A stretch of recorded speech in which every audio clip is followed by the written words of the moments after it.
যেকোনো HTTP কলে আমরা কিছু মেথড ইউজ করি। আমরা মোস্টলি দেখেছি গেট অর পোস্ট দেখা হয়।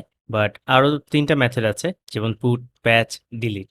সো আমি যদি খুব সিম্পলি বলি, গেট মেথডটা আমরা ইউজ করি যখন কোনো একটা ডেটা আমরা সার্ভার থেকে আনবো এবং গেট মেথডের যেই ডেটাগুলো আসে সেগুলা ক্যাশ করা যায়।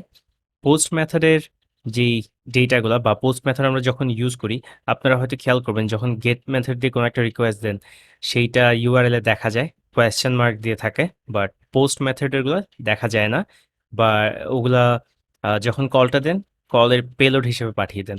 তেমনি পুট, প্যাচ, ডিলিট মেথডগুলোও সেমভাবে পোস্ট মেথডের মতো আ ভেতরে পেলোড হিসেবে এড করে দেয়া হয়।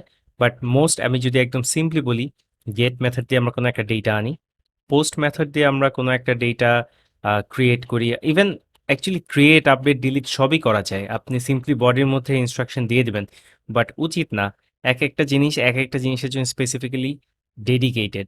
যেমন আপনি যদি পুট মেথডটার কথা চিন্তা করেন, পুট মেথডটা সার্ভারে কোনো একটা ডেটা ক্রিয়েট করা অথবা আপডেট করার জন্য ইউজ হয়।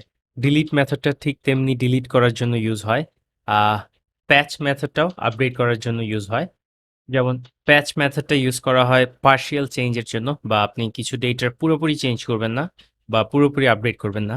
এগেইন আপনি সেম কাজটা পোস্ট মেথড দিয়ে করে দিতে পারবেন, পুট মেথড দিয়ে করে দিতে পারবেন। বাট এগুলোর জন্য আলাদা মেথড ডিফাইন করা, যেন একটা কনভেনশন ফলো করা যায় বা আ জিনিস সার্ভার আপনার রিকোয়েস্টটা দেখলেই যেন বুঝতে পারে আপনি কি টাস্ক করতে চাচ্ছেন, এবং আমরা এই কনভেনশন গুলো অবশ্যই ফলো করার চেষ্টা করব বা ফলো করব যত সম্ভব পসিবল।